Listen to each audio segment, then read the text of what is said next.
Before I start the show, I want to take a moment to give a shout out to Chris, who has joined my Patreon and is my new Night Spear. Thank you so much, Chris.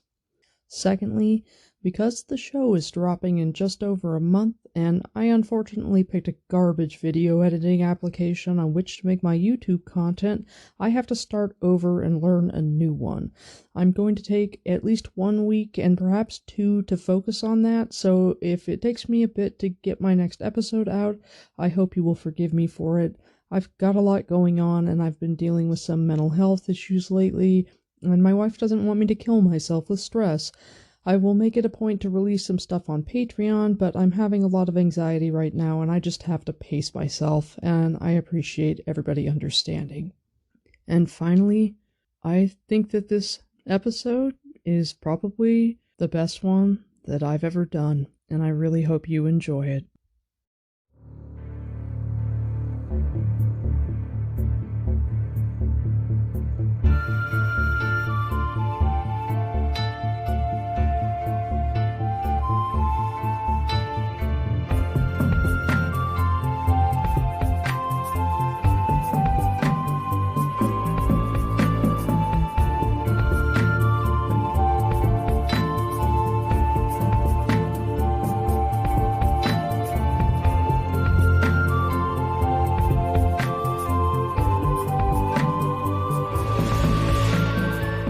The stone won't fall until the podcast of the dragon comes to your device. Hey everybody, my name is Morgan. You might once have known me as the Grey Warder on Twitter and Discord. Welcome to episode 28 of Podcast of the Dragon. The unstained tower breaks, and whose fault is it really? One woman's ambition?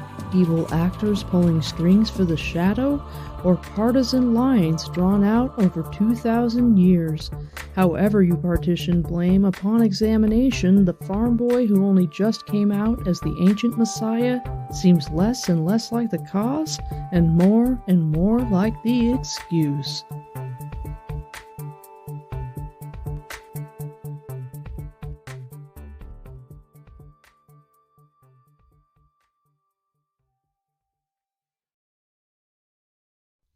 The deposition and stilling of Swan Sanche was utterly shocking to me.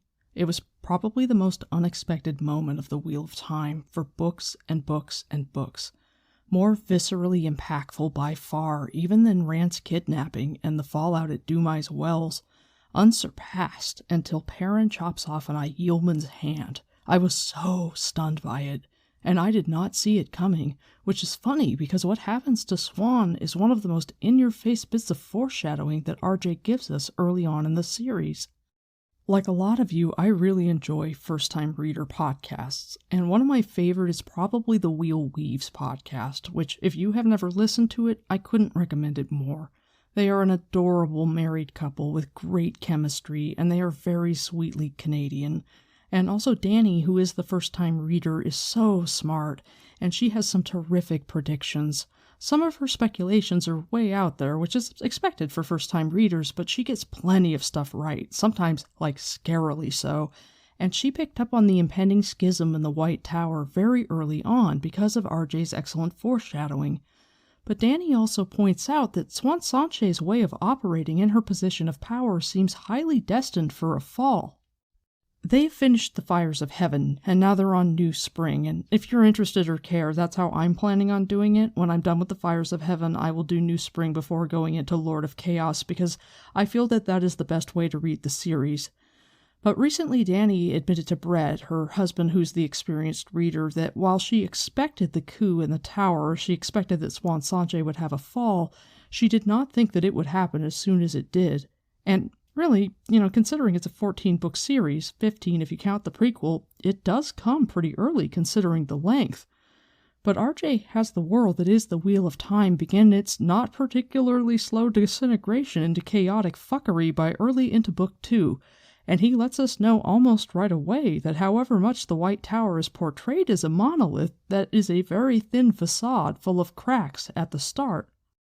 In the beginning of the Great Hunt, All of the Aes Sedai come to Faldara Keep, and Moraine has been summoned to Swan like she's in trouble.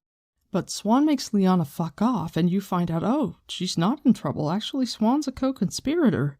And it says, Moraine, if anyone, even Lyanna, discovers what we plan, we will both be stilled, and I can't say they would be wrong to do it. And because RJ is a master of ending chapters on cliffhangers, he leaves it there, and then the next chapter starts with, stilled. The words seem to quiver in the air, almost visible. So seldom had it been done that every novice was required to learn the name of each Aes Sedai since the breaking of the world who had been stilled, and her crime, but none could think of it without a shudder. Women bore being stilled no better than men did being gentled. Moraine had known the risk from the first, and she knew it was necessary. That did not mean it was pleasant to dwell on. Her eyes narrowed, and only the gleam in them showed her anger and her worry. Lyanna would follow you to the slopes of Shale Ghul, Swan, and into the pit of doom. You cannot think she would betray you. No, but then would she think it betrayal? Is it betrayal to betray a traitor? Do you never think of that? Never. What we do, Swan, is what must be done. We have both known it for nearly 20 years. The wheel weaves as the wheel wills, and you and I were chosen for this by the pattern. We are a part of the prophecies, and the prophecies must be fulfilled. Must. The prophecies must be fulfilled. We were taught that they will be and must be, and yet that fulfillment is treason to everything else we were taught. Some would say to everything we stand for. Rubbing her arms, the Amerlin seat walked over to peer through the narrow arrow slit at the garden below. She continued in the same pensive tone. Only twice since the breaking of the world has the Amerlin seat been stripped of stole and staff. Tetsuan, who betrayed Manetheren for jealousy of Elisanda's powers, and Bonwin, who tried to use Utter Hawkwing for a puppet to control the world and so nearly destroyed Tar Valon. The Amerlin continued her study of the garden, both of the red and both replaced by an Amerlin from the blue. The reason there has not been an Amerlin chosen from the red since Bonwin, and the reason the Red Aja will take any pretext to pull down an Amerlin from the blue, all wrapped neatly together. I have no wish to be the third to lose the stole and the staff, Moraine. For you, of course, it would mean being stilled and put outside the shining walls. Elida, for one, would never let me off so easily. And when you go back and look at that, it's like, how did you not see? He's practically waving a flag in your face, jumping up and down and yelling, Swan's hosed. But I never guessed, and I was stunned. As I spend more time analyzing Jordan's work, I've come to see that my original assessment of his writing, which I've never actually expressed over the course of my podcast, isn't quite correct. I used to consider Jordan's writing workmanlike, meaning more than adequate to the task, but not particularly artful. He's an amazing storyteller, but his actual writing style is only so-so. But if you take a step back, a person might be the most glorious wordsmith ever, able to weave together words and phrases into exquisite, heart-wrenching prose, but if they don't understand people, their beautiful phrasing will not a compelling character make. If they don't understand history, war, economics, everything that makes a society live and grow and function and feel authentic, it doesn't make any difference. A beautiful paragraph about no one relatable and nothing real is just a paragraph with pretty words. A workmanlike paragraph, well thought out, logical from start to finish, describing how a person would think and feel and act, or laying out how a situation would begin and how it would play out to the end, that is a story. More and more I appreciate the fact that honestly RJ doesn't do everything well, and that he's a naturally talented storyteller but not necessarily an innately talented writer. He came to writing late. The back of the book says he started in 1977, so he was about 28, 29. He didn't refine his craft by starting at a young age like so many writers. He didn't pound out cringy novels in high school and a whole bunch of short stories and novellas, He didn't get in that early refinement that a lot of writers are able to do. His writing skill came because he read books and lived life, studied history and made observations, and was just smart as fuck. He made use of his unusual capacity for understanding the basic nature of things, and his empathy and his logic and his ability to look at situations and be like, why does this happen? How does it happen? What gets you from point A to point B, and what would be realistic? The guy was smart as hell. And in the end, being an effective storyteller, especially when it comes to epic fantasy, is far more important than being a fabulous writer capable of crafting utterly matchless prose. Also, and I don't think I ever really thought of this before, when it comes to point of view, the thing that Jordan is best at, you have to decide, are you going to step back from these characters and be a little more of an omniscient narrator, where you can have that more artful prose and have less of that empathy, or are you going to be in the heads of simple people who aren't going to think the sorts of pretentious thoughts that would equate to beautiful, flowery, wordsmithy type prose? Because I don't think you can have both. When it comes to how events play out in the White Tower, RJ would have contemplated it. He would have imagined a real world and then been like, okay, all of this stuff is going to happen. What would the logical institutional fallout be based upon human nature? Just looking at our world and understanding the differences that people have about the best way to approach things. Just the good people, the people who mean well, and how they go about dealing with difficult situations depending on how conservative or progressive their personalities are. And I don't mean with a capital C or a capital P, I literally mean as an adjective. So maybe I will use synonyms instead and say inflexible versus broad-minded. And he had to look at that and look at our world and how people think, oh, this is the right way to do things.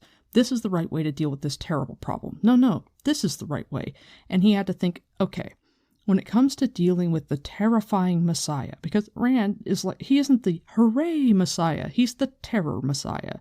The best case scenario is that the tower would end up in a stalemate over how to deal with Rand, with all of these factions not being able to agree on how the best way would be to handle it, and it would bog down worse than the U.S. Congress.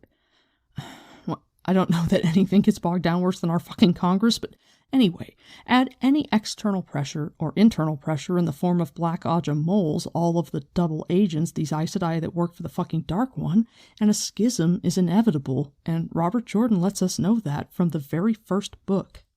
The first mention that we get of an Aja is in Chapter 12 of The Eye of the World, the chapter called Across the Terran, as Moiraine is first talking about the One Power to Egwene before she tests her to make sure that she can channel, and Rand thinks, he had never really understood what the Ajas did. According to the stories, they were societies among the Aes Sedai that seemed to plot and squabble among themselves more than anything else, but the stories were clear on one point. The Red Aja held its prime duty to be the prevention of another breaking of the world, and they did it by hunting down every man who even dreamed of wielding the One Power. The Reds are the main Aja that we hear about in the Eye of the World. RJ basically prepares us for meeting Elaida by doing a bit of compare-contrast. So we hear about Reds, and we are able from what we hear to deduce that Moiraine is not one of them because of the way that she refers to them. She refers to them like an other. And we don't know what Elaida's Aja is when we first hear about her. Mat and Rand reach the last village as they're making their way to Caemlyn, and they snag a ride from Almond Bunt, who has decided to drive through the night and avoid traffic, which is always a sensible choice. And it says, Bunt seemed to feel the oppression of the night, too, for he suddenly spoke up. You two ever been to Caemlyn before? He gave a little chuckle. Don't suppose you have. Well, wait till you see it. The greatest city in the world. Oh, I've heard all about Ilion and Ebu Dar and Tyr and all. There's always some fool thinks a thing is bigger and better just because it's off somewheres over the horizon. But for my money, Caemlyn is the grandest there is. Couldn't be grander. No, it couldn't. Unless maybe Queen Morghese, the Light Illuminer, got rid of that witch from Tar Valon. Rand was lying back with his head pillowed on his blanket roll atop the bundle of Tom's cloak, watching the night drift by, letting the farmer's words wash by him. A human voice kept the darkness at bay and muted the mournful wind. He twisted around to look up at the dark mass of Bunt's back. You mean an Aes Sedai? What else would I mean? Sitting there in the palace like a spider. I'm a good queen's man. Never say I'm not, but it just isn't right. I'm not one of those saying Elaida's got too much influence over the queen. Not me. And as for the fools who claim Elaida's really the queen in all but name, he spat into the night. That for them. Morghese is no puppet to dance for any Tar Valon witch. Another Aes Sedai. When Moiraine got to Caemlyn, she might well go to a sister Aes Sedai. If the worst happened, this Elaida might help them reach Tar Valon. He looked at Mat, and just as if he had spoken aloud, Mat shook his head. He could not see Mat's face, but he knew it was fixed in denial.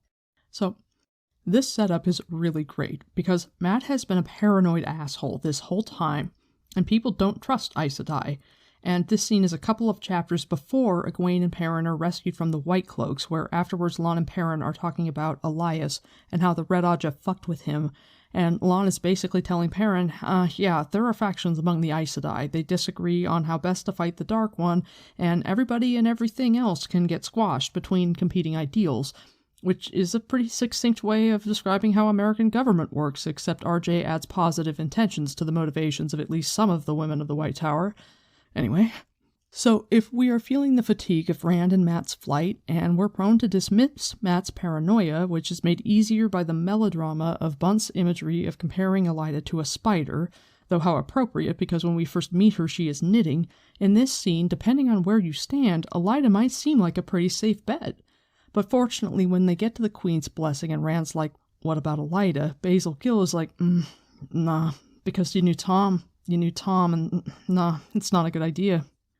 Being in Rand's point of view when we first meet Elida is great, because he is so stressed, and he is so frightened. He's fallen over the wall into the palace, and, Glad has run to get the guards, and so Talonvor comes in, and he's like, hey, Elaine, Gowan, your mom wants you, and she wants to see the prisoner. Oh, I beg your pardon, Elaine, I mean your guest. And so they all get marched in, and Rand has to kneel, and he's looking around trying to get it right, and assessing everything. He sees the Queen, and he sees Gareth Bryn, and it says, behind the throne and to the other side, a woman in deep green silk sat on a low stool, knitting something out of dark, almost black wool. At first the knitting made Rand think she was old, but at second glance he could not put an age to her at all. Young, old, he didn't know. Her attention seemed to be entirely on her needles and yard, just as if there were not a queen within arm's reach of her. She was a handsome woman, outwardly placid, yet there was something terrible in her concentration. There was no sound in the room except for the click of her needles. So this is cool because she seems really innocuous here. You're thinking about an Aes Sedai and you're not imagining somebody who's going to be sitting on a low stool. And I love this description of her concentration being terrible. What an excellent word choice, because in describing her terrible concentration, it's almost like she's like the Fates. The description makes me think of the 3 Fates, and RJ must have done that on purpose because I googled them, and the 3 Fates are sisters who share an eye and can see the future as they spin, draw out, and cut the threads of people's lives. And the concentration as she's knitting, she's concentrating all of her will to control this pattern as she's weaving these threads together to shape something to her design. And it is the most subtle example of symbolism and foreshadowing, and making use of images and actions to completely encompass the personality of a character that I have come across in doing this podcast. And it just kind of jumped out at me. I was reading it, I'm like, oh, it's terrible. And then I'm like, oh, holy shit. She's just bending this to her will. Like, she has determined that this pattern will do this thing. This will weave this way because she wants it to be this way. Because that's Elida in a nutshell. It has to be the way it has to be. She is the type of control freak that makes Swan Sanche look easygoing. So Morghese is chastising Elaine for sneaking out to see Logain, and she's sort of like, yo, this guy's dangerous, and you're the daughter heir. You're not everybody else. There's a reason I told you to stay inside. And Elida says, he will be dealt with in Tar Valon. The woman on the stool did not take her eyes from her knitting as she spoke. What is important is that the people see that the light has once again vanquished the dark, and that they see you are part of that victory, Morghese. Morghese waved a dismissive hand. I would still rather he had never come near Camelin. Elaine, I know your mind. Mother, Elaine protested, I too mean to obey you. Truly I do. You do? Morghese asked in mock surprise, then chuckled. Yes, you do try to be a dutiful daughter, but you constantly test how far you may go. Well, I did the same with my mother. That spirit will stand you in good stead when you ascend to the throne, but you are not queen yet, child. You have disobeyed me and had your look at Logain. Be satisfied with that. On the journey north you will not be allowed within 100 paces of him, neither you nor Gowan. If I did not know just how hard your lessons will be in Tar Valon, I would send Linny along to see that you obey. She at least seems able to make you do as you must. Elaine bowed her head sullenly. The woman behind the throne seemed occupied with counting her stitches. In 1 week, she said suddenly, you will be wanting to come home to your mother. In a month you will be wanting to run away with the traveling people, but my sisters will keep you away from the unbeliever. That sort of thing is not for you, not yet. Abruptly she turned on the stool to look intently at Elaine, all her placidity gone as if it had never been. You have it in you to be the greatest queen that Andor has ever seen, that any land has seen in more than 1,000 years. It is for that we will shape you, if you have the strength for it. Rand stared at her. She had to be Elaida, the Aes Sedai. Suddenly he was glad he had not come to her for help, no matter what her Aja. A sternness far beyond Moraine's radiated from her. He had sometimes thought of Moraine as steel covered with velvet. With Elaida the velvet was only an illusion. "Enough, Elaida," Morgay said, frowning uneasily. "She has heard that more than enough. The wheel weaves as the wheel wills." So, when we're in Elaida's head at the beginning of The Shadow Rising, and I read the quote in my last episode, she is furiously brooding as she's thinking about the foretelling that she had about the royal house of Andor being the key to the last battle, and she's really fucking upset that Elaine has disappeared again because she can't find out where she went, and she's thinking about how she could have been Amyrlin and that this has been a sacrifice. She has sacrificed her ambitions to come to Caemlyn and be an advisor to a queen. Reds aren't advisors. Grey Aja are advisors. Anura Larissan is an example. This is the advisor to Barrelane, the first of Mayenne. Anura is an Aes Sedai, a tertiary character, but one that we do know. She goes to Geldon with Perrin. Or a sub-tertiary character like Nyanda Morwen. She was King Galdrian's advisor. We meet her outside Cairhien in Crown of Swords when Rand goes to deal with the rebels. She's basically floating around after Galdrian's assassination. She has no affiliation, and Cadsuane co-ops her to help get Rand back to the palace after Padenflane slashes him with the dagger, and she's the one who barfs when she finds out that Rand stilled a bunch of sisters at Dumai's Wells. Sometimes Greens will advise rulers. The Borderland King, King Isar of Shinar, his Aes Sedai advisor is a Green sister, Aisling Noon. But sitting on a stool, a low stool, and serving a queen like Morgase, who waves in a way that Rand perceives as dismissive, she waved dismissively at Elaida and tells her enough. That is beneath her dignity and beneath her ambition. But Elaida is not a dark friend. She had a foretelling that she misinterpreted because she's someone who, if she interprets it a certain way, then that is absolutely how it must be. And she doesn't trust others to be able to have the right of it and to figure things out, which is why she kept the foretelling to herself.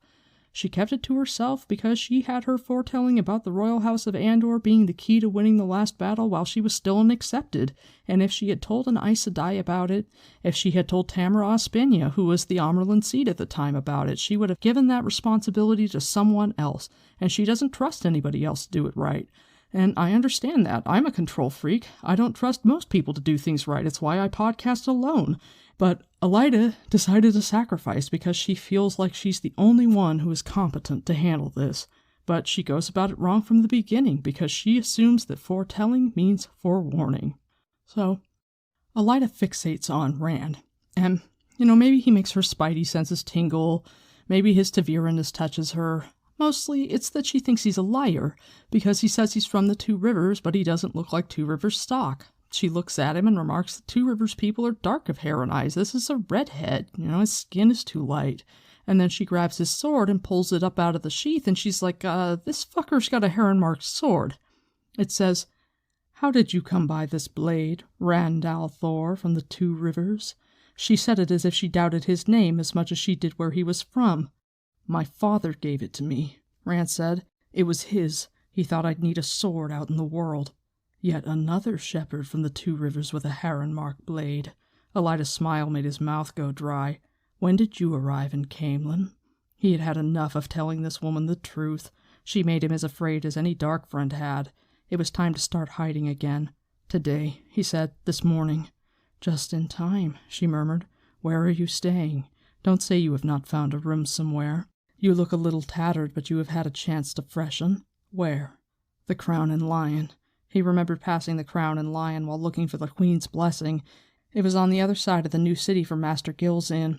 "I have a bed there, in the attic." He had the feeling that she knew he was lying, but she only nodded. "What chance this?" she said. "Today the unbeliever is brought into Caemlyn. In 2 days he will be taken north to Tar Valon, and with him goes the daughter heir for her training. And at just this juncture a young man appears in the palace gardens claiming to be a loyal subject from the Two Rivers. I am from the Two Rivers." They were all looking at him, but all ignored him. All but Talonvor and the guards. Those eyes never blinked. with a story calculated to entice Elaine and bearing a heron-marked blade. He does not wear an armband or a cockade to proclaim his allegiance, but wrappings that carefully conceal the heron from inquisitive eyes. What chance this, Morghese? The Queen motioned the Captain General to stand aside, and when he did, she studied Rand with a troubled look. It was to Elaida that she spoke, though. What are you naming him? Dark Friend? One of Loghain's followers? The Dark One stirs in Shale Ghul, the Aes Sedai replied. The shadow lies across the pattern, and the future is balanced on the point of a pin. This one is dangerous. Suddenly Elaine moved, throwing herself onto her knees before the throne. Mother, I beg you not to harm him. He would have left immediately had I not stopped him. He wanted to go. It was I who made him stay. I cannot believe he is a Dark Friend. Morghese made a soothing gesture toward her daughter, but her eyes remained on Rand. Is this a foretelling, Elaida? Are you reading the pattern? You say it comes on you when you least expect it and goes as suddenly as it comes. If this is a foretelling, Elaida, I command you to speak the truth clearly, without your usual habit of wrapping it in so much mystery that no one can tell if you have said yes or no. Speak. What do you see? This I foretell, Elaida replied, and swear under the light that I can say no clearer. From this day Andor marches toward pain and division. The shadow has yet to darken to its blackest, and I cannot see if the light will come after. Where the world has wept one tear, it will weep thousands. This I foretell. A pall of silence clung to the room, broken only by Morghese expelling her breath as if it were her last. Elaida continued to stare into Rand's eyes. She spoke again, barely moving her lips, so softly that he could barely hear her less than an arm's length away. This, too, I foretell. Pain and division come to the whole world, and this man stands at the heart of it. I obey the Queen, she whispered, and speak it clearly. Rand felt as if his feet had become rooted in the marble floor. The cold and stiffness of the stone crept up his legs and sent a shiver up his spine. No one else could have heard, but she was still looking at him, and he had heard. I'm a shepherd, he said for the entire room, from the 2 rivers. A shepherd. The wheel weaves as the wheel wills, Elaida said aloud, and he could not tell if there was a touch of mockery in her tone or not. Lord Gareth, Morghese said, I need the advice of my Captain General. The blocky man shook his head. Elaida Sedai says the lad is dangerous, my queen, and if she could tell more I would say summon the headsman, but all she says is what any of us can see with our own eyes. There's not a farmer in the countryside won't say things will get worse without any foretelling. Myself, I believe the boy is here through mere happenstance, though an ill one for him. To be safe, my queen, I say clap him in a cell till the Lady Elaine and the Lord Gawain are well on their way, then let him go. Unless, Aes Sedai, you have more to foretell concerning him? I have said all that I have read in the pattern, Captain General, Elaida said. She flashed a hard smile at Rand, a smile that barely bent her lips, mocking his inability to say that she was not telling the truth. A few weeks in prison will not harm him, and it may give me a chance to learn more. Hunger filled her eyes, deepening his chill. Perhaps another foretelling will come. And this whole scene is just really well written. Elaida is so full of bullshit. She keeps throwing out this, what chance this is going to happen? What's the chance of this, which is designed to sow doubt and fear in Morghese so that Elaida can get what she wants. And I really appreciate Gareth Bryn here because he makes it clear that he thinks Elaida is full of shit. He's tactful about it, but reading between the lines, he's also pretty blunt. She's not telling us anything we can't see with our own eyes. You don't need the one power or to see the future to know that things are kind of fucked up right now, and acting like this kid is some kind of boogeyman seems hella dramatic. And, he is like, okay, well, for safety's sake, we could put him in a cell until the kids are gone, but, let him go. And as we learn later, when Bryn agrees to build and lead the army for the rebel Aes Sedai, we learn that he does not like Elaida, and he doesn't believe for a second that she would be a good or competent Amyrlin. And it also seems like the Queen values his counsel over Elaida's because Morghese is like, I'm not going to fall into this trap of being a suspicious asshole, innocent until proven guilty. Elaine said you just fell and that you wanted to leave. I trust my daughter, and so I'll let you go. Don't climb the wall again. And Rand goes back to the Queen's blessing and tells Basil Gill what happened, and Gill is like, you've got to get the fuck out of here because Elaida is going to look for you. Gareth Bryn won't stop her making use of the Queen's guards as long as she's not interfering with their duties, and they can search the entire city for you in 2 days. You gotta go. But perhaps the most telling thing that we see about Elaida in Book 1, the thing that sets the stage for all future Elaida-related fuckery, is Moiraine's reaction to hearing her name. When Moraine shows up later that very same day and Elida's name happens to be mentioned, it says, "Elida." Moraine cut in sharply. "What has Elida Sedai to do with this?" She was looking at Rand so hard that he wanted to lean back. And then it comes out what happened, and there is a sense of alarm there. At this point in the story, we've learned that Elida is Red Aja because Moraine and Loial have a conversation where she's like, "Yeah, I'm Blue Aja and we're cool with Ogier, but every other Aes Sedai in the city is red and they think you guys suck," which lets us know if we wondered that includes Elida. But if you've read New Spring, and I hope you have because spoilers, you know that Moraine's alarm is justified. She has trauma from Elida. And in The Shadow Rising, we get Elida's point of view for the first time as she sees Min talking to Gawain in front of the Amerlin's study. It says, "Dress or no dress, she knew the young woman who had gone in to see the Amerlin. Min, who had spent so much time with the Amerlin on her first visit to the tower, though for no reason anyone knew. Min, who was such close friends with Elaine, Egwene, and Nynaeve. The Amerlin was hiding the whereabouts of those three. Elida was sure of it. All reports that they were serving penance on a farm had come at third or fourth hand from Swan Sanche, more than enough distance to hide any twisting of words to avoid an outright lie. Not to mention the fact that all Elida's considerable efforts to find this farm had yielded nothing. The light burned her." For a moment open anger painted her face. She was not sure whether she meant Swan Sanche or the daughter heir. Either would serve.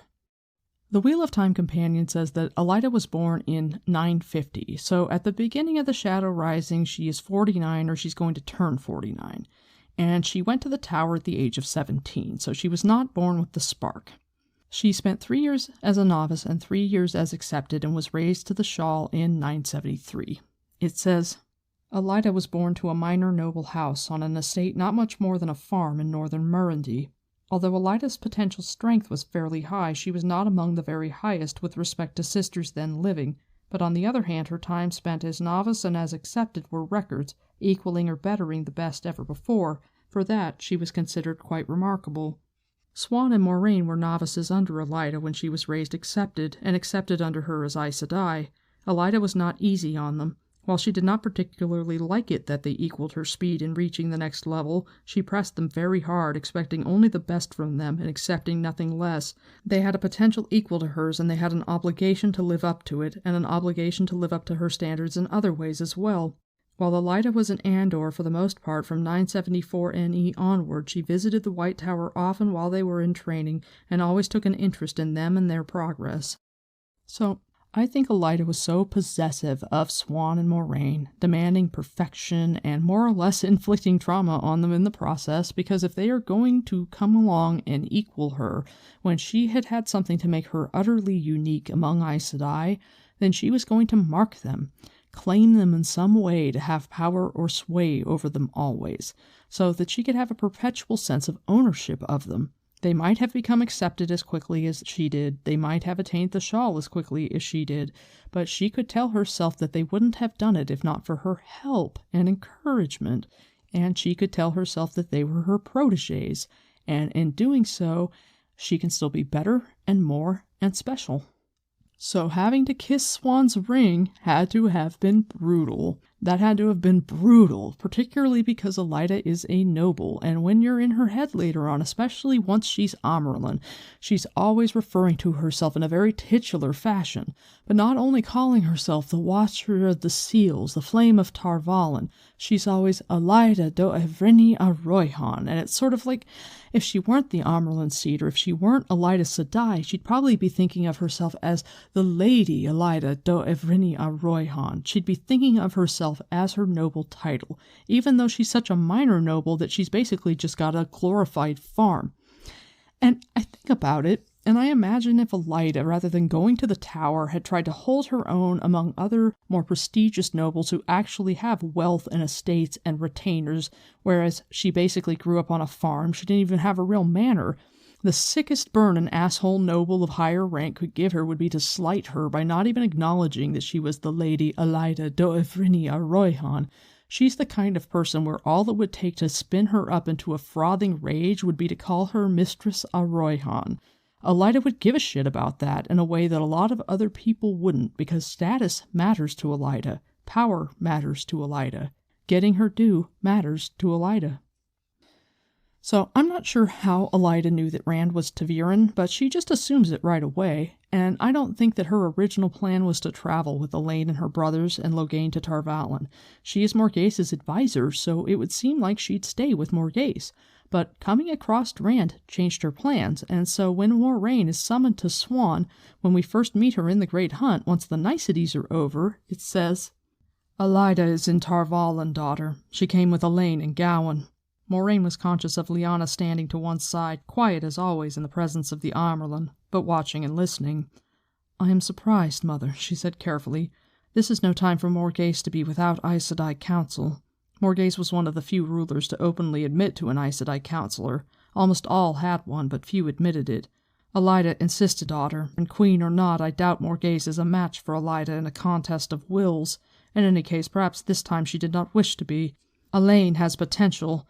More than I have ever seen before. Already she shows progress. The Red Sisters are swollen up like puffish with it. I don't think the girl leans to their way of thinking, but she is young and there is no telling. Even if they don't manage to bend her, it will make little difference. Elaine could well be the most powerful Aes Sedai in 1,000 years, and it is the Red Aja who found her. They have gained much status in the hall from the girl. And further on it says, Elida had another reason for coming to Tar Valon, daughter. She sent the same message by 6 different pigeons to make sure I received it, and to whom else in Tar Valon she sent pigeons I can only guess, then came herself. She told the Hall of the Tower that you are meddling with a young man who is Taviran and dangerous. He was in Caemlyn, she said, but when she found the inn where he had been staying, she discovered you had spirited him away. The people at that inn served us well and faithfully, mother. If she harmed any of them... Moiraine could not keep the sharpness out of her voice, and she heard Lyanna shift. One did not speak to the Amyrlin seat in that tone. Not even a king on his throne did. You should know, daughter, the Amyrlin said dryly, that Elida harms no one except those she considers dangerous. Dark friends are those poor fool men who try to channel the One Power, or one who threatens Tar Valon. Everyone else who isn't Aes Sedai might as well be pieces on a stone's board as far as she is concerned. Luckily for him, the innkeeper, one Master Gill as I remember, apparently thinks much of Aes Sedai, and so answered her questions to her satisfaction. Elida actually spoke well of him, but she spoke more of the young man you took away with you, more dangerous than any man since Arthur Hawkwing, she said. She has the foretelling sometimes, you know, and her words carried weight with the hall. So, she only harms those who are dangerous or threaten Tar Valon. At the beginning of the Shadow Rising, while she is furiously thinking all of her angry thoughts upon seeing Min go into Swan's office about how she's sacrificing everything and it's worth nothing if Elaine can't be found, it says, whatever Swan was up to, she had to be stopped. Turmoil and chaos multiplied on every side. The Dark One was sure to break free. The very thought made Elida shiver and wrap her shawl around her more tightly, and the Tower had to be aloof from mundane struggles to face that. The Tower had to be free to pull the strings to make the nation stand together, free of the troubles Rand al'Thor would bring. Somehow he had to be stopped from destroying Andor. She had told no one what she knew of al'Thor. She meant to deal with him quietly if possible. The Hall of the Tower already spoke of watching, even guiding, these Taviran. They would never agree to dispose of them, of the one in particular, as he must be disposed of, for the good of the Tower, for the good of the world. So, before she knew that the dragon was reborn, Elida was planning on murdering Rand. She felt like that was probably the best way to deal with whatever was coming, because Elida is a stupid, and she's like, oh, there's this problem, and I'm having this foretelling letting me know, oh shit, a giant avalanche of fuckery is coming in, and if I do something, it will change it. Chaos and sadness is coming to Andor, and something I can do can change that. She doesn't understand that the point of foretelling, inasmuch as it has a point, is to get a little bit of a heads up, but you're not going to change anything. And she's thinking, oh, if I do something about Rand al'Thor, it will keep the chaos and strife that I foretold would come to Andor from happening. And that way everything will be fine and dandy and sunshine and puppies, and it will all be cool for the last battle. And I would be sympathetic in the sense that I'm not very good at thinking outside of the box. Some people like to do those brain puzzles where you get to ask 10 questions to solve a mystery, like there's all these dead bodies floating in the water, and you ask questions to figure out what happened. I never play those games because I can't even think of the questions to ask, and I don't even care enough to find out, so I'd be a terrible detective, because I'm just sort of like, yeah, I don't know the answer. So I can sympathize with the fact that she's short-sighted and bad at thinking outside of the box, but not the fact that she's actually planning on making choices based upon her unimaginative thinking and general dumbassery. I recognize my limitations, and I'm like, I'm going to leave this to someone else because obviously I'm not qualified. But Elida doesn't have that level of self-awareness. She is one of those people who's not technically stupid. She's not actually a stupid person, but she's so willfully blind that she might as well be. She's the one who reads articles and watches the YouTube videos that Aunt Karen posts on Facebook and then says that her meticulous research makes her choice not to get vaccinated an educated one. So Elida, like Nynaeve and Matt, lacks self-awareness. Her internal fuckery is off the charts, even before she meets Pad and Fane. Often I forget that Elida actually gets influenced a bit by Pad and Fane because it doesn't even seem necessary. There's no need to increase her suspicions about Rand. Her ways of thinking are so concrete and so unimaginative that there's no way she would ever have given him a chance or have been open-minded about him. But RJ had Pad and Fane come to the tower to retrieve the dagger, and the Mordeth part of him would have inevitably talked his way to the person of power because that is what he does. So while it isn't necessary for Elida's arc to be touched by Fane, it wouldn't make sense if he went to the tower for him not to interact with her. So I think that's the only reason why that happens. Not because she needs it, but just because it would have happened if he were there. But Elida combines the lack of self-awareness that makes her similar to Matt and Nynaeve with entitlement and pretensions, which is so dangerous. She comes from a family that's not much more than wealthy farmers, if they're even that wealthy, with a title, and she has such conceit that she has to look down on people who she considers her lessers. She's like the person who's bullied who goes and kicks somebody else. She has to have other people that she can look down on to give her perspective for herself. As she's continuing to brood a little further after she laments to herself that the Hall's not going to agree to murder Rand, she thinks, Swan had always been headstrong, even as a novice, had always thought much of herself for a poor fisherman's daughter. What a classist cow! But how could she be fool enough to mix the tower in this without telling the Hall? She knew what was coming as well as anyone. The only way it could be worse was if... Abruptly Elida stopped, staring at nothing. Could it be that this Althor could channel? Or one of the others? Most likely it would be Althor. No, surely not. Not even Swan would touch one of those. She could not. Who knows what that woman could do, she muttered. She was never fit to be the Amyrlin seat.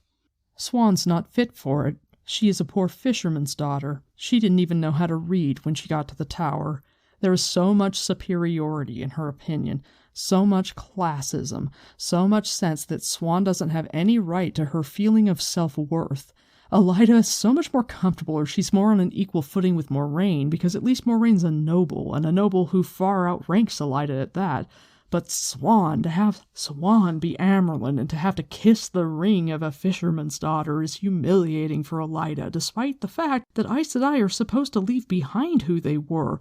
And her narrative, as she's thinking about Swan, is the narrative of someone who feels that she has not gotten her due. So, we know that Elida traveled to Tar Valon the previous spring with Elaine and her brothers and Loghain, and she stayed there at least 1 month before going back to Caemlyn because she's there when Egwene and Nynaeve arrive. She's spending this time in Tar Valon talking in ears and complaining about Moraine. She had planned on circumventing Rand's release. He describes displeasure radiating off her when the Queen says that he can go, but she won't let that stop her, so she takes the guards and has them search all the inns. But by the time she finds where he was staying, he was gone. Moraine took him, and the fact that Moraine cock-blocked her is just next-level infuriating. If the Wheel of Time were written today, you would get people who would complain about the ham-fisted political commentary to have made a character that's so obviously based upon Donald Trump. And in fact, I'm wondering if that's going to be a problem in the show. Elida is just so blind and egotistical, and while in the beginning she seems to care about fighting the shadow, her surety that her ways are the correct way, and her self-satisfaction and her conviction that no matter what she's doing is right, she knows the right way, it just leads to greater and greater self-aggrandizement. And she acts almost like she's ordained by the light or something, like she's ruling by divine right. There's almost a certain sense of ordination to it that makes her the perfect avatar for evil to work through. The shadow can manipulate her so easily and make use of her ambition. And since its ultimate goal is to destroy, derail, corrupt, and grind to a halt the tower, forces for good, etc., They could not have a better fool on their throne than this dumbass. So when Rand and Mat get to Camelin, it seems like the Shadow loses track of them again, at least for a bit. But Elaida coming to Tar Valon to snivel about Moiraine, cock-blocking her attempt to detain and question/terrorize a farm boy that she has concluded is Ta'Veren, alerts the Shadow to the identity of the Aes Sedai that is helping him. If the Shadow only knew before that the dragon was being aided by random Aes Sedai, Elaida's boo-hooing to the Hall of the Tower or to the head of her Aja, who we know is Galina Casban, an uber-dark friend, that would let them know exactly which Aes Sedai is helping, if they didn't before. And when Moiraine is summoned to Swan at the beginning of the Great Hunt, she learns that she's in trouble with the Hall. And I broke that down a bit in episode 10 about exactly what went on there. Swan tells her, yeah, they want to put you in penance, and a Green Sister suggested that. They want to give you a penance of labor and give you to the Reds as watchdogs. And Moraine's like, wait, what? Greens and Reds, they don't even, they look at everything differently. Like, we're talking opposite sides of the color wheel, opposite sides of the philosophy wheel. And she's really, really confused because it doesn't occur to her that Greens and Reds can actually belong to the same Aja. We know all but one of the sitters in Swan's Hall of the Tower. There is one blue sitter that is never named, and the assumption is that she died in the coup. Swan is deposed by the minimum number of sitters required to be able to legally have the greater consensus, or what amounts to the greater consensus. I don't actually know how that works because I was under the impression that the greater consensus meant that everybody stands, but whatever. Elaida had to have 11 sitters vote to depose Swan, and she gets that barely. And to make sure that there's no debate where an argument against deposition might sway someone another way, she only calls the people whose votes she can count on. And the 11 sitters consist of the 3 Reds, and then there are 2 of the Greens, 2 Yellows, 2 Greys, and then 1 Brown and 1 White. One of the 3 Reds who votes to depose Swan is Elaida herself. I'm not exactly sure when Elaida decided to go back to Camelin the previous summer, but we don't hear about her again after she asks Min about Moiraine and Rand in the Great Hunt chapter, New Friends and Old Enemies. So I think that she returns to Andor shortly after that chapter, and then 13 weeks later, Elaine disappears for the first time. She's gone to Toman Head through the fall, and then she, Varen, Mat, Huron, Nynaeve, and Egwene travel back to the White Tower over the winter.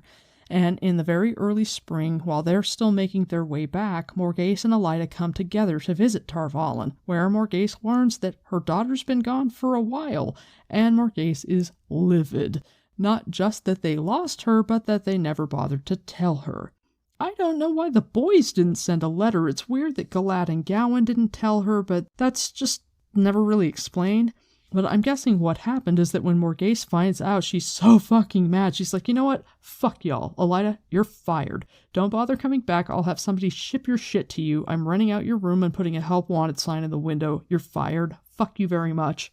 And this happens before she's under Robin's influence, because while she's gone in Tar Valon, as the weather warms, more riots break out. And while she's gone, Gabriel/Robin is able to gain her notice and some power by suppressing a lot of the fighting and getting things under control, so that she comes back and there is not civil unrest because he took care of it. And then she's like, hey, want a job?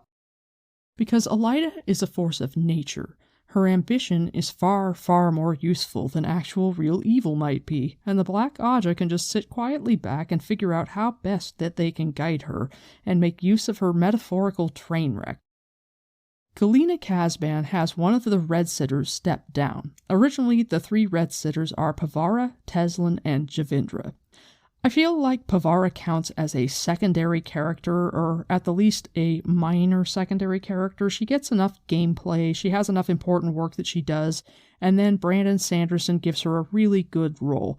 I love the Pavara and Andral duo in the final book. I feel like his exploration of their relationship is outstanding, and you don't get enough Pavara POVs from RJ that Sanderson's exploration of her character feels like incorrect characterization.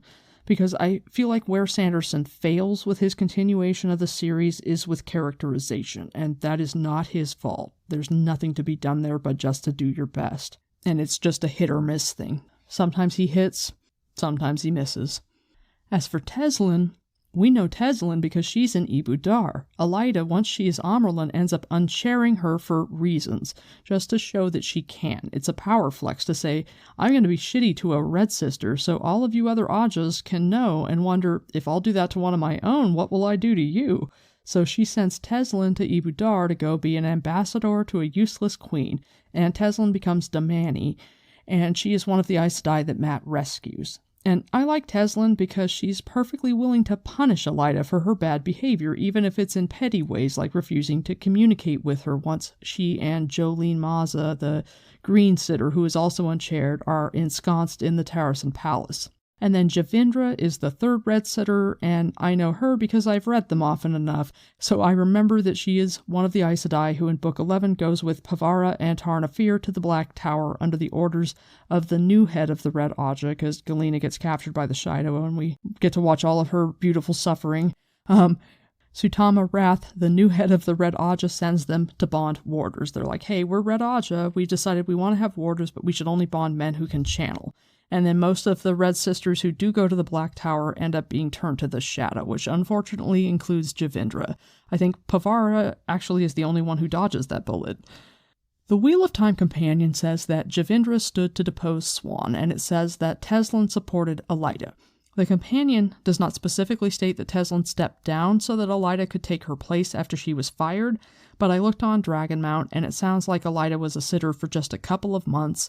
She had the influence to be able to secure the seat, even though she was way too young for it, because she had gained prestige from bringing Elaine to the tower, and then once Swan is deposed and stilled, Elida steps down and Teslin takes her seat back so that she can stand to raise Elida as Amyrlin. Because Chapter 1 of The Shadow Rising is the first Elida point of view, we can only guess how much time she has spent furiously brooding about everything before she gets fired. The previous summer, at the time that Egwene and Nynaeve arrive in the tower, Elida has been going around feeling things out and being like, hey, yeah, Moiraine has been interfering. This has been going on. Isn't that sketchy? She's up to something shady. This isn't cool. And just stirring up trouble and causing issues. But she takes the time to interrogate Min. And Min's like, I don't know what you're talking about. I've never heard of Rand. And then I'm assuming Elida went back to Caemlyn after that. But she doesn't stop thinking or resenting, especially when she returns to Tar Valon with Morghese the following spring and finds Elaine gone and subsequently loses her job. When the girls come back, RJ gives us a chapter in The Dragon Reborn called The Red Sister. We don't spend much time in Tar Valon, and when the girls come back, it's a very short period for them to be able to be raised to accepted, given their task to hunt the Black Aja, for Mat to get healed. It only seems like 3 or 4 days, 5 days maybe tops, that they're in Tar Valon before they leave again, and RJ has to make use of that time to touch on all of the important stuff. And he does, he makes great use of it. He brings in the Grey Men, he has an assassination attempt on the girls, he hits it all, including giving us a scene that very subtly sets up the coup. Elida comes to interrogate the girls regarding their disappearance, and Nynaeve, in a moment of awesomeness, derails her attempts to first find out where they went and what they were up to, because she's like, yo, where were you? What were you doing? Why were you gone all this time? She's like, I've got to protect Elaine because, you guys disappeared and you come back, and in the meantime, the Black Aja has been among us, and I don't want Elaine tainted with that brush. I don't want people making speculations, and so I have to protect you two shitheads as well. And so tell me where you've been, tell me why you ran away, tell me what you've been doing. And Egwene's like, we went for Mat. Mat was sick, and we wanted to get him for healing. And Nynaeve, like a fucking badass, says, that is enough, Egwene, Nynaeve said. Elida's penetrating look shifted to her, but she gave no sign of being affected by it. She met the Aes Sedai's eyes without blinking. Forgive me for interrupting, Elida Sedai, she said smoothly, but the Amyrlin seat said our transgressions were to be put behind us and forgotten. As part of making a new beginning, we are not even to speak of them. The Amyrlin said it should be as if they never happened. She said that, did she? Still nothing in Elida's voice or on her face told whether she believed or not. Interesting. You can hardly forget entirely when your punishment has been announced to the entire tower. Unprecedented, that. Unheard of for less than stilling. And I appreciate that. Whatever my complaints about Nynaeve, there is so much to love about her. And she just gets better and better. She's the one who steps in front of everyone and says, no, that is enough. bullshit. And you've got to love someone like that. That is moral courage. And so since the girls have deflected and they're like, hey, sorry, the Amerlin said we're not supposed to talk about it, Elida kind of snakes her way in, kind of segues, and it's like, oh, well, I'm going to take advantage of what they did say. Oh, you said you went to find Matt. What about Rand? And they're like, haven't seen him in a while. Hope he's doing fine. And it says, an interesting young man. Elida studied them as she spoke. I met him only once, but I found him most interesting. I believe he must be Taviran. Yes, the answers to many questions may rest in him. This Emmons field of yours must be an unusual place to produce the two of you and Rand al'Thor. It is just a village, Nynaeve said, just a village like any other. Yes, of course. Elida smiled, a cold quirk of her lips that twisted Egwene's stomach. Tell me about him. The Amerlin has not commanded you to be silent about him also, has she? Nynaeve gave her braid a tug. Elaine studied the carpet as if something important were hidden in it, and Egwene racked her brain for an answer. She can hear lies, they say. Light if she can really hear a lie. The moment stretched on until finally Nynaeve opened her mouth. At that instant the door opened again. Shiriam regarded the room with a measure of surprise. It is well I find you here, Elaine. I want all three of you. I had not expected you, Elida. Elida stood, arranging her shawl. We are all curious about these girls, why they ran away, what adventures they had while gone. They say the mother has commanded them not to speak of it. As well not to, Sheriam said. They are to be punished, and that should be an end to it. I've always felt that when punishment is done, the fault that caused it should be erased. For a long moment the two Aes Sedai stood looking at each other, no expression on either smooth face. Then Elida said, Of course. Perhaps I will speak to them another time, about other matters. The look she gave to the three women in white seemed to Egwene to carry a warning. And that's suspicious as hell. And thanks to my awesome timeline math that if you listened to the last episode you probably suffered through, I figured out this scene right here is happening about 1 Randland week, so approximately 10 days before Chapter 1 in The Shadow Rising, where Elida is brooding and has recognized Min. I do not know where in this timeline Missana arrived in the tower. I think that she came after the girls left, but I only think that because Lanfear is running all over Tar Valon while the girls are there. She's popping in to visit them, she's visiting Matt, she's leaving clues to try to direct everybody to get to Tyr, and so it seems like Missana, if she has established herself in the White Tower at that point in time, wouldn't tolerate Lanfear running all over her territory. But as I have said in another episode, it's not like Lanfear cares about boundaries, and most of the time she's running around disguised as Elsa Grinwell. And looking at Missana's entry in the Wheel of Time Companion, it said she arrived in early spring, so I don't know. But regardless of when she shows up, when it comes to Missana/Denel, I don't particularly care for Denel being the Forsaken. I feel like there were way too many plot holes with her. Her very first mention is right before Elida and everyone else bull into Swan's study to let her know that she's been fired. The scene starts out and Swan's basically doing paperwork. She's checking different stuff because she has her habit of checking a different thing every day to make sure that everything's going smoothly. And so she's checking accounts, checking kitchen purchases, and checking a mason's report. And so it says, Denel, the young brown sister who was supposed to be watching Master Javar and the mason, was most likely letting herself be distracted by the books the fellow kept finding for her. That was the only way to explain her failure to question the number of workmen Javarin claimed to have hired. With the first shipments of stone from Kandor just arriving at North Harbor, he could rebuild the entire library with that many men. Denel was simply too dreamy, even for a brown. Perhaps a little time on a farm working penance would wake her. So I don't know if originally, because it says she was a young brown sister, that the plan was that the sister that Missana is impersonating was supposed to be newly raised, which would be an explanation for why Missana would not have the ageless face.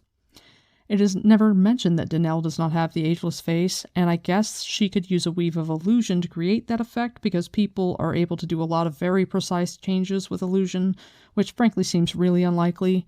It's one of those things when it comes to use of the one power that stretches credulity, but, whatever.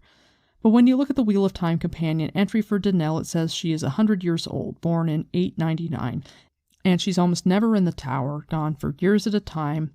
And it says, when Denel returned to the tower after years of absence in early 999 NE, she was actually Missana. The real Denel had been squeezed for what was needed to impersonate her and then killed. She did bear a close enough physical resemblance to Masana that given Danelle's long absence and lack of friends, there was no need for much in the way of illusion. So maybe she just did an illusion for her agelessness or some shit. If you look under the Masana entry, it says that she did something to disguise her strength and the power, which it just seems like stretching the bounds of what really would be possible with the one power. So I don't care for it. I think that Masana should never have been impersonating an Aes Sedai, and if I had been writing it, I would have had her impersonating an Aes Sedai servant or something, and that way she could be compelling that Aes Sedai and just be the clerk of an Aes Sedai, or just like a servant of a brown sister, something like that, and that way if she's using compulsion, she doesn't have to be doing any work, and she can be hanging out in the tower and have her finger on the pulse of everything, and it would be much more believable than this, oh, she looks like this Aes Sedai that Masana happened to come across and then got all this information out of, and then she showed up and managed to mimic the agelessness and disguise exactly how strong she was and nobody noticed. I would find it much more believable that she lurked around as a servant of a particular sister and either used that sister as a dupe or something. And I mean, maybe he didn't want to do that because Delana had Arengar as her servant, quote-unquote servant, but whatever. Anyway, I tried to figure out how long it took for Swan to be deposed. Last episode I did that timeline and I mentioned 35 days from Min arriving in Tar Valon to news of the White Cloaks in Tyr. So the news of the White Cloaks more or less coincides with Rand's choice to go to Rhuidean, and that same day Min has the vision of Loghain. So Min has those 35 days where she play acts as Elmandrada while Elaida and the Black Aja watch her, because as she disappears into the Amerlin study upon arrival and Elaida is muttering aloud to herself about how much Swan Sanche sucks and how she's unqualified and blah-de-blah-de-blah, she happens to catch the attention of Alviarin, who's like, don't you have any friends? You have to talk to yourself. And it says, there was no love lost between red and white. They had stood on opposite sides in the hall of the tower for 1,000 years. White stood with blue, and Swan had been a blue, but whites prided themselves on dispassionate logic. Walk with me, Elaida said. Alviarin hesitated before falling in beside her. At first the white sister arched a disparaging eyebrow at what Elaida had to say concerning Swan, but before the end she was frowning in concentration. You have no proof of anything improper, she said, when Elaida finally fell silent. Not yet, Elaida said firmly. She permitted herself a tight smile when Alviarin nodded. It was a beginning. One way or another, Swan would be stopped before she could destroy the tower. I love Alviarin for several reasons, partly because she's so horrible to Elaida later, and Elaida sucks. And so later on when she's shitty to her, I eat that up. I also love her just because there's something appealing about her utter lack of ambition.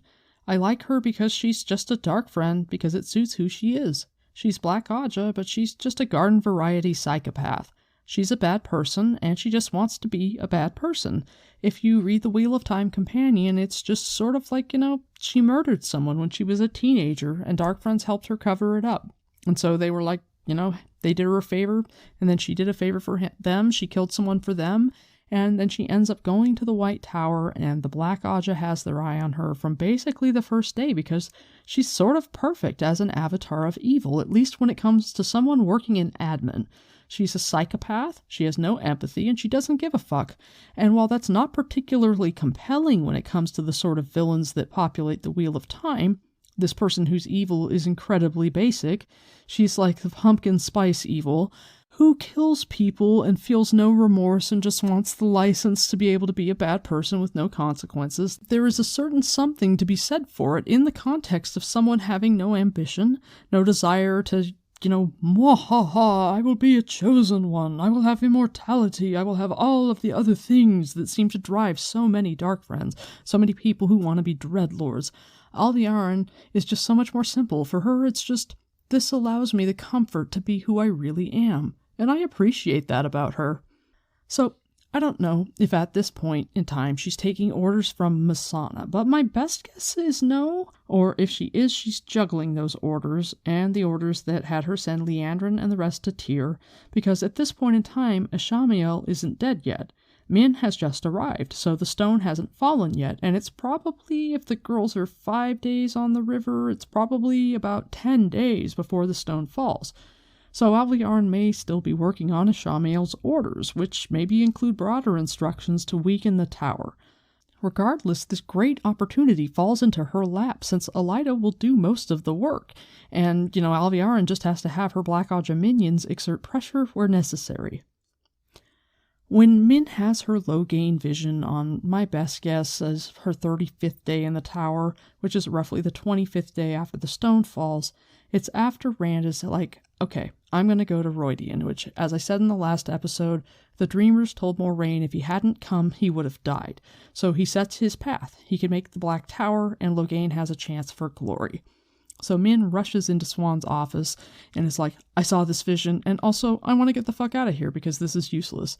And as she's unloading, Min's got this pent-up frustration because she's like, hey, 2 days ago, rumors of the stone falling hit the streets, but we don't have any word yet. Why the fuck has Moraine not told us anything?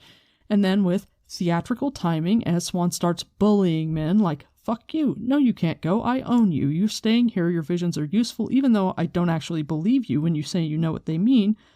A novice comes and has messages from the pigeons. And the first one is Mazrim Taim has escaped, which is, oh fuck. And Swan says, send sisters with some guards, catch him again, and in contravention of the law, gentle him on the spot. And then it says, the Amerlin picked up the second bone cylinder and snapped it in two with a sharp crack to get the message out.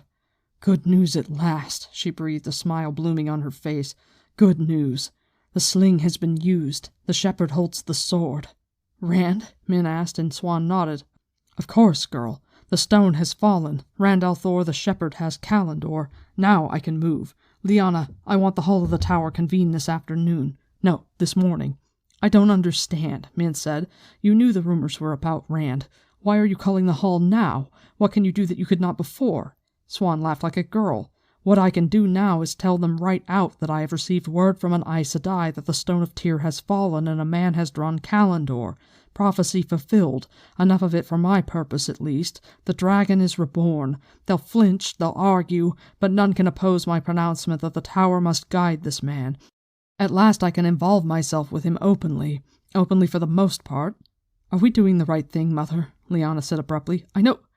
If he has Callandor, he must be the dragon reborn, but he can channel, Mother. A man who can channel. I only saw him once, but even then there was something strange about him. Something more than being ta'veren. Mother, is he so very different from Taim when it comes down to it? The difference is that he is the dragon reborn, daughter, the Amerlin said quietly. Taim is a wolf, and maybe rabid. Rand al'Thor is the wolfhound we will use to defeat the shadow. Keep his name to yourself, Lyanna. Best not to reveal too much too soon. As you say, Mother, the keeper said, but she still sounded uneasy. Off with you now. I want the hall assembled in an hour. Swan thoughtfully watched the taller woman go. There may be more resistance than I would wish, she said when the door clicked shut. Min looked at her sharply. You don't mean... Oh, nothing serious, child, not as long as they don't know how long I have been involved with the al'Thor boy. But of course they know how long. Elida, ambitious and dick-headed and overbearing, has been brooding on it, and she has just been waiting for Swan to fuck up. And Elida has a timeline that's far more meticulous and probably more accurate than mine, and Alviarn knows for certain that Swan Sanche is meddling with a male channeler behind the hall's back because the Black Aja has all of the news, and they have been laying the rope for Swan to hang herself. The coup happens in Chapter 47, which is called The Truth of a Viewing. Chapter 46 in Tanchico mentions that Elaine and Nynaeve have been in Tanchico for 5 days. Plus it took 10 to travel from Tyr to Tanchico on the Seafolk Raker, and they leave Tyr on the Raker the same day that Rand puts Callandor on the Heart of the Stone, so the same day that Moraine goes to tell Tom, hey, will you go with Elaine and Nynaeve? And the next scene from that is Min seeing Logain and going into Swan's office where they get that message from the pigeon code. The sling has been used, the shepherd holds the sword. So chapter 46 is 15 days since Min sees the halo, goes to the study, the message arrives, and the hall learns that the dragon is reborn. Chapter 48, post-coup, takes place in the Ideal Waste, and it is mentioned that it has been 11 to 12 days since the Trollocs attack at Imre's Stand. That attack happens the very night that they camp after leaving Rhuidean. So they meet the peddlers, Kadir, Lanfear, Asmodean, Isendra. So Rand goes straight to Rhuidean after he drives the sword into the stone. Same day Min has the vision, girls go to Tanchico, Swan informs the Hall of the Tower that the dragon is reborn. They go into the city, Rand goes through the columns. Rand, Matt, and Moraine spend 7 days in Rhodium. They come out, next day they leave, and then they travel, and that night they stop at Imri Stand, and they're attacked by Trollocs, and then 11 to 12 days since that Trolloc attack in Chapter 48. So, 15 days since the vision / the Hall learns about the dragon in Chapter 46, 18 to 19 days since the vision in Chapter 48. For simplicity's sake, I will split the difference and say that 17 days pass from when Siuan Sanche convenes the Hall to tell them that a man has drawn Kalendor, and this. Elida's tiny smile did not touch her eyes.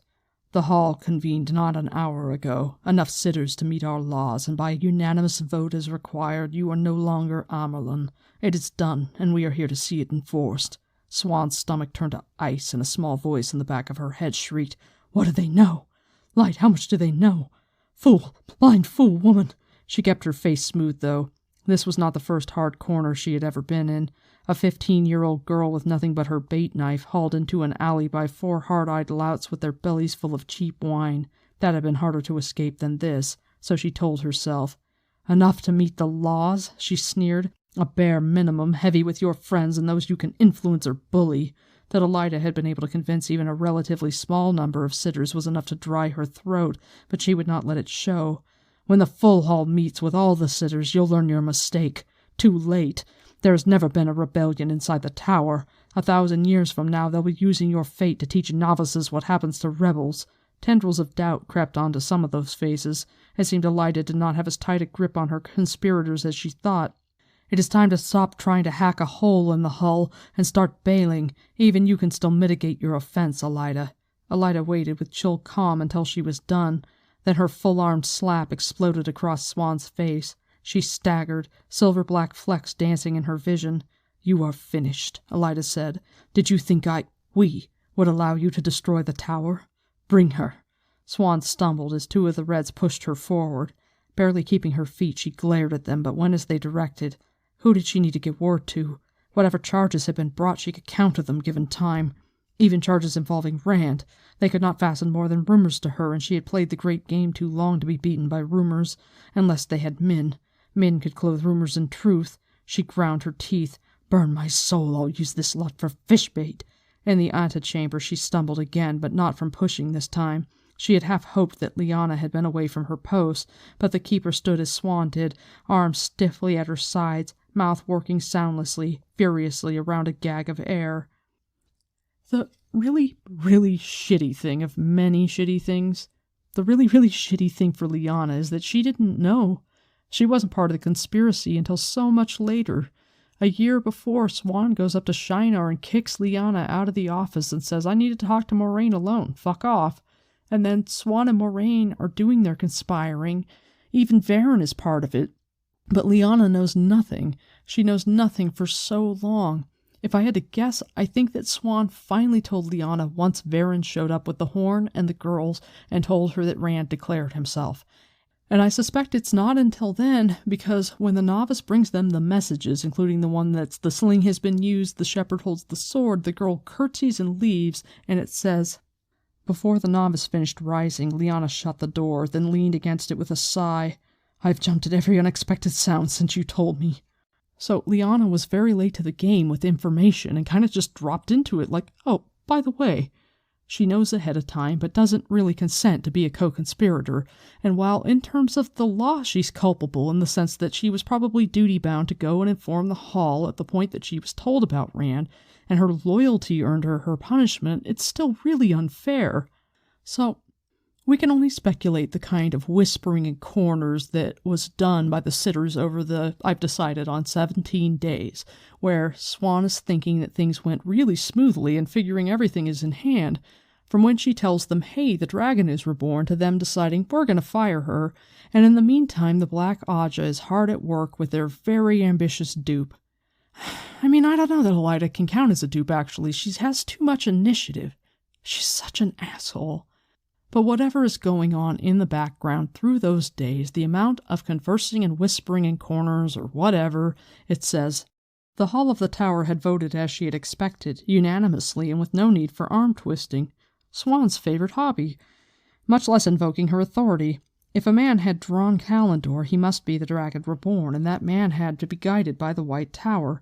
3 sitters for 3 different Ajas had proposed holding all plans close in the hall before she even suggested it.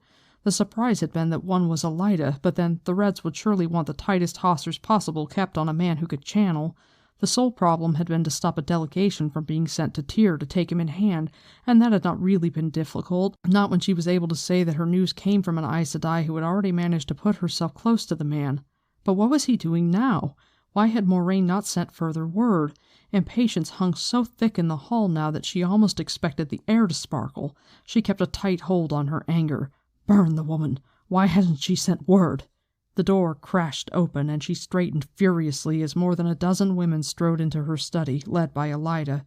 All wore their shawls, most red-fringed, but cool-faced Alviar in a white was at Elida's side, and Jolene Maza, a slender green, and plump Shamaran of the yellow came close behind with Danelle, her big blue eyes not dreamy at all. In fact, Swan saw at least one woman from every Aja except the blue. Some looked nervous, but most wore grim determination, and Elida's dark eyes held stern confidence, even triumph. So, like any corrupt politician with a brain, Elida only called to the hall of the tower to sit and vote people she felt like she could count on. So her fellow Reds, Pavara and Javindra, and then Elida herself, of course. None of the Reds are black Aja, but 4 others are, a gray, a white, a green, and a yellow. And then according to the wiki, the remaining 4, which include 3 who will come to be Black Aja hunters, were persuaded/manipulated into standing for Elida/deposing Swan. There is nothing in what I read or take from the text that suggests that, and I don't see anything in the companion that suggests that people were manipulated, but that's what it says in the wiki. For the rest of the sitters, the ones that were not called to sit and vote, all of the blues fled and one of them died, or it is assumed that one of them died, because there is one sitter that is never mentioned. We don't know who she is. And then the other 2 are Lyrel and Lelaine. And Lelaine and Ramonda are the 2 main sitters in the Saladar Hall that fight against each other, and their headbutting allows Egwene to have most of her power, because they fight each other, she can play them against each other. Janya Frenda, who is a brown, was the only sitter who left on her own, because she's like, this is fucking bullshit, this is grossly illegal and outrageous, and I am not staying here. So, of the remaining 6 sitters that were not called to sit, 5 of them, 1 from each Aja except the blue and the red, are sent to Saladar by their Aja heads because they weren't called to sit.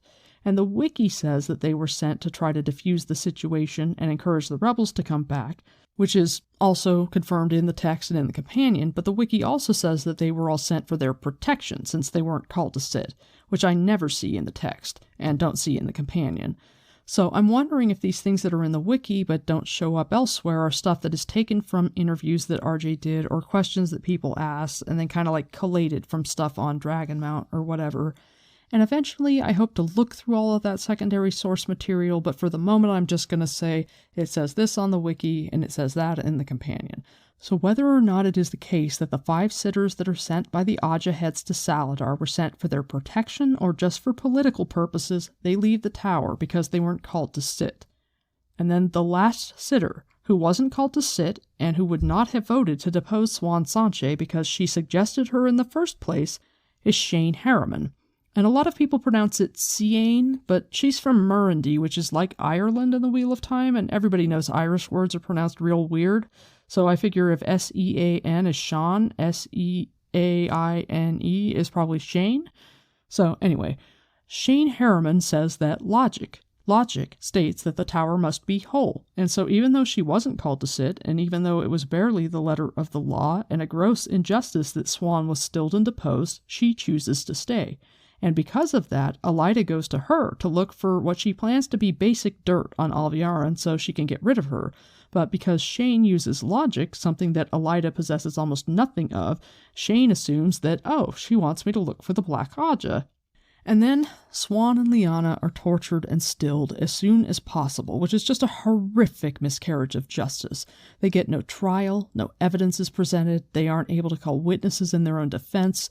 It's done almost with this sense of utter partisanship, where, like, the sense of red identity is played up on in order to manipulate the red Aja and perpetuate evil. It's like even as Swan says to Moraine at the beginning of the Great Hunt, there is rooted in Aes Sedai history a reason that Reds will look at any excuse to pull down a blue. And I would apologize for making a partisan political commentary about current world affairs, except that I won't. I will never apologize when it is so deeply relevant to what I am discussing in the Wheel of Time.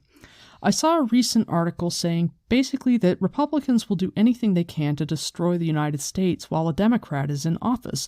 Like, they don't give a shit how badly they hurt the country if a Democrat is in office. They delight in the ruin, which is utterly true for a huge swath of them, and kind of the same thing as what we see play out going forward.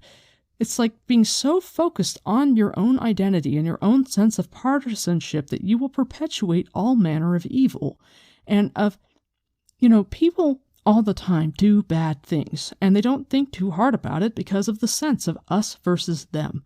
And so while plenty of Reds aren't technically bad people, they happily turn a blind eye. And you'll read about people like Teslin or Pavara in the Companion where it's like they disapproved of X, Y, or Z bad thing. They disapproved of the vileness. They didn't do it, but they disapproved of it. But they said nothing because of Aja loyalty, which seems so typical of everything about the Republican Party. And it never occurred to me, I had to have it pointed out to me, that the blue Aja and the red Aja, as polar opposites of each other, one progressive and broad-minded, the other conservative and authoritarian, is as in-your-face mirroring of the blue versus red mentality that we have in the United States. And I don't know that Robert Jordan intended it to be quite so much of a parallel of life in the U.S., and certainly at the time that he was writing it, things weren't as insanely partisan as they are now. But laid out like that, it seems awfully obvious. And it's even more because it seems like so many Republicans these days are like, I can't say anything out of party loyalty. I will do X, Y, or Z and never acknowledge that what I'm doing is wrong. And it's not like I think that Democrats are blameless. Democrats are spineless. But Democrats don't command party loyalty the way that Republicans do. They're fully aware that most of their constituents loathe them and only vote for them because they aren't Republicans. And one of the reasons that I resent so much our two-party system is the fact that they get to take for granted the votes of people like me because they know that I will never vote against my own interests. And so while I really do like the character of, say, Pavara, for the longest time, even as the other sitters like Saren and Yukiri were starting to pull their heads out of their asses and be like, yeah, Elida's really fucking things up, Pavara's like, no, Elida needs to be given a chance. She needs to be given a chance, which is so chillingly similar to all of those dumb motherfuckers who, in their loyalty to the Republican Party, are like, oh, well, Donald Trump, he does these things, he does this good thing, he does that. It's like, shut the fuck up.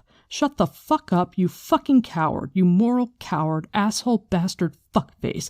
And it's kind of the same thing where I just want to throw a bucket of water, or, I don't know, burning pitch over fucking Pavara and just be like, shut the fuck up, you fucking asshole. And that's one of the things that I really appreciate about Egwene, when she takes all of the Aes Sedai to task, when she reunites the tower and is just sort of like, you're an asshole, and you're an asshole, and you're an asshole. You're all moral cowards, you've let everybody down, fuck all y'all. And it's like, the thing about Swan Sanche is that in a position of power, being a bully, it's impossible to sympathize with her real fucking hard and the way that she treats people. But RJ is really good at taking people and putting them in positions where it's like you're really not very much on their side, or you don't feel much sympathy for them, or you don't particularly want them to win in one position, and then you turn the page, and all of a sudden you're rooting for them. And to give another shout out to the Wheel Weaves podcast, they put forth a great example with Moghedien getting shot with Brigida's silver arrow in Teleron Riyadh, and she rips Brigida away, and then she steps out of the world of dreams, and you're wishing that Brigida had killed her. She steps out, and she's pouring blood, and Liandrin attacks her, and you're immediately like, go, Moghedien, kick the shit out of Liandrin, because however shitty Moghedien is, Liandrin sucks 1,000 times more, and however much a bully Swan Sanche is, she is not a moral coward. She's not a shit in the kind of ways that Elida is.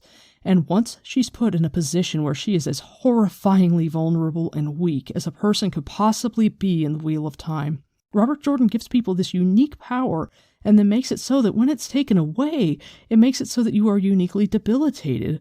All of a sudden, she becomes so admirable in her determination.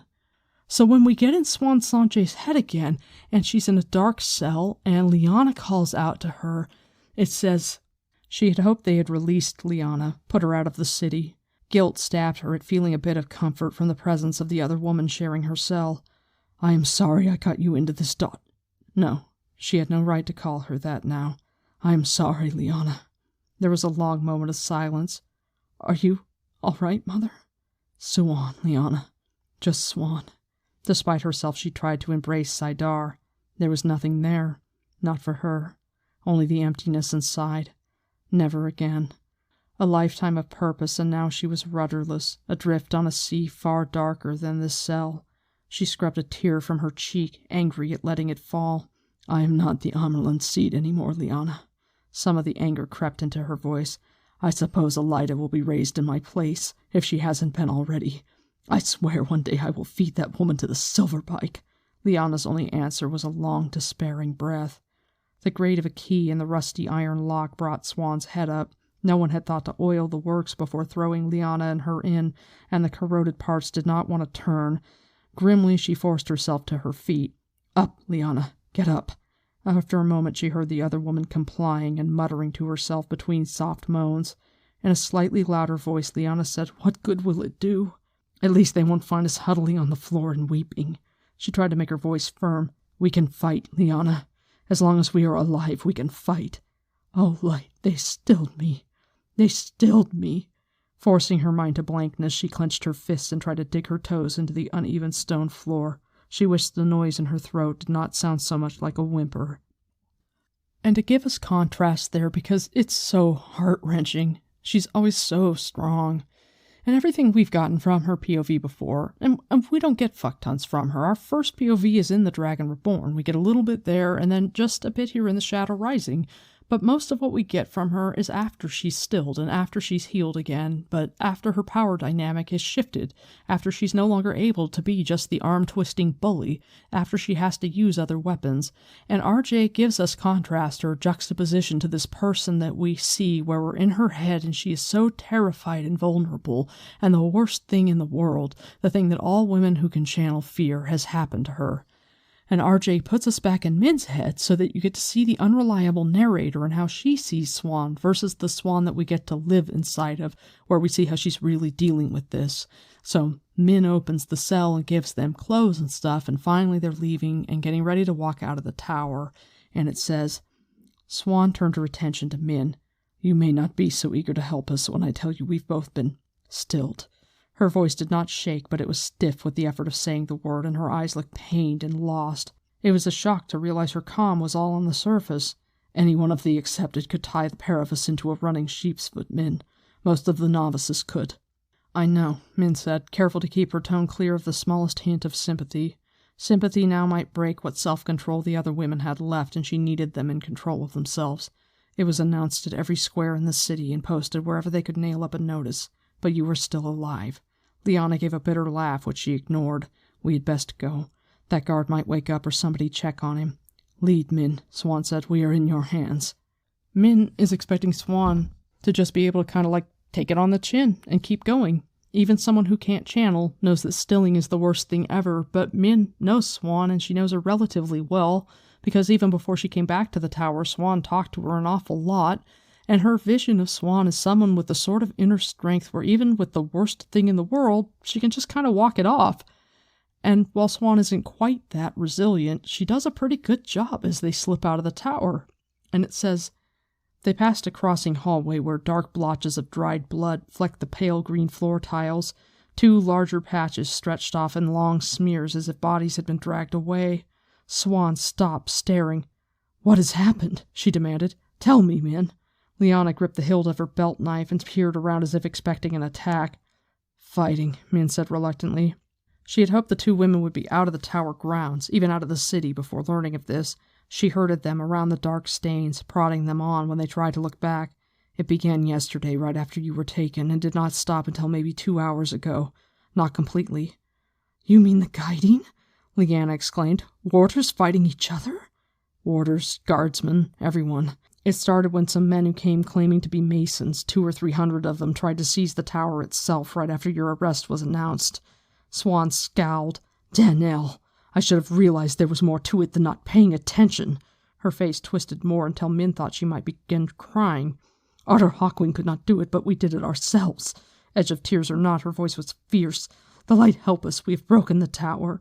Her long sigh seemed to empty her of breath and anger too. I suppose, she said sadly after a moment, I should be glad that some of the tower supported me, but I almost wish they had not. Min tried to keep her face expressionless, but those sharp blue eyes seemed to interpret every flicker of an eyelash. Or did they support me, Min? Some did. She had no intention of telling her how few, not yet, but she had to prevent Swan thinking she still had partisans inside the tower. Elida didn't wait to find out if the Blue Aja would stand for you or not. There isn't a Blue Sister still in the tower, not alive, I know that. And then they get to their horses, and Gowan's there because he's seen that it's Bella, and as much as he's a shit, it's good that they find him because they need his note to be able to get out of the tower. And then they come across Loghain, and Swan's like, I can make use of this. I can work with this. I'm going to fucking make Elida pay for this. And while the plot with the coup is the shortest subplot in The Shadow Rising, the fall of the White Tower will touch and influence everything. Because Aes Sedai touch and influence everything. It really is the one event that kind of ripples throughout the world. It's the event where you hear rumors about it over and over again. Over the course of this book and into the next, we will see our other characters make plans that we know won't come to fruition. They will make assumptions that are no longer relevant. It's the event that is as much a harbinger of the last battle as the dragon, because the tower has lasted for 3,000 years, and its fall is the ultimate example of the themes of uncertainty and struggle, choice and change that this book begins to uncover, and it shocked the hell out of me. And it was the thing that let me know that this book and this series was going to have things in it that I would never be able to even imagine. I hope you've enjoyed this episode of Podcast of the Dragon. I think I've got things set up pretty well so that when I put out the next episode, even if it's not for a few weeks, everything is ready to begin exploring Bran's arc in this book. This week's accompanying minisode on Patreon is a bit of a philosophical rumination about Swan Sanche, leadership, moral courage, and a guy named Steve. If you'd like to support the show and have access to that or other fun content, there's a link in the show notes. There are other links, including for my Discord, for my email, for the Watt Trivia and Games Discord, and for the Watt Fandom and Calendar Discord, as well as a link to my new Twitter handle, which is @PodOfTheDragon. Same Twitter account, just a different handle. There's also a link to Apple Podcast. Like I said last time, I promise that I will review another podcast every time I ask someone to review mine. I just did it through the platform that I use, which is Podcast Addict, and that's fine if you want to review through your own podcast app and not through Apple, but any reviews help. Good reviews, I mean. If you know anyone who likes The Wheel of Time and might be interested in a different kind of podcast, please tell them about me. My music is by Kevin MacLeod. My name is Morgan, and my wife didn't get the cultural reference in this episode title and warned me the majority of my audience won't either. I told her, baby, that movie came out 10 years before I was born. The only reason I know it is because the Lemonheads did a cover, and I think it's got great potential for the next Watt song parody. Dragon hates your guts, as you well know. Whoa, whoa, whoa. Light help you please, Mistress Arroyhan.